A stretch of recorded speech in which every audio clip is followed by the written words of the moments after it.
Petrina, let's kind of start with you, kind of on the journalism side of the industry, which we rely heavily on. I mean, the industry relies heavily on, putting out this content of what's to come, the auto shows. Like, it is a big, significant part of our industry.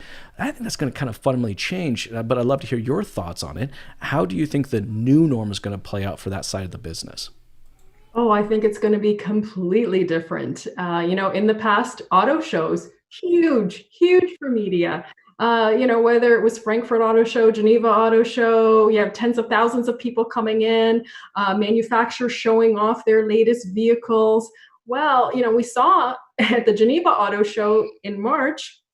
I was supposed to go there and it was canceled 3 days before. But many manufacturers launched their vehicles. They launched their BMWs online. So I think this is going to be a trend moving forward.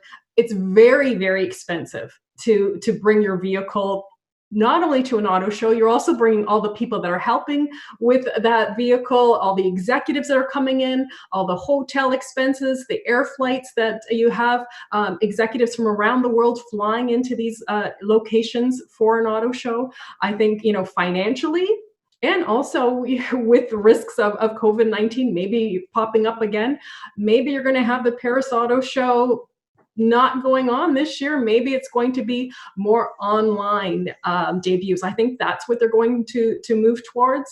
I think you'll also see maybe even virtual reality launches. We had one, it was about 2 years ago. It was for the Jag I-Pace. And they did this in the LA Auto Show. And what they did was they gathered a couple hundred journalists at a Hollywood studio, so not even at the auto show, Hollywood studio. They had another couple hundred in the UK, and you had virtual reality goggles. You put these goggles on, and you were able to see the vehicle in front of you. You could stand up and look through the roof of the vehicle. It was really sensory. And then at the very end, they said to you, okay, take off your goggles, and lo and behold, there's the designer, Ian Callum, right in front of you, and there's the vehicle in front of you. So very unique way of bringing a vehicle to market. So I think virtual reality might be also a way to bring vehicles. And also you have the actual business of selling cars too.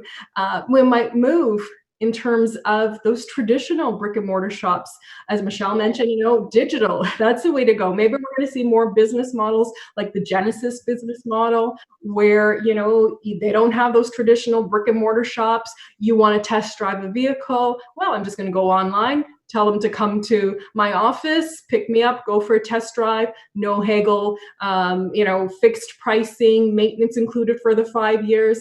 That's probably going to be big moving forward too.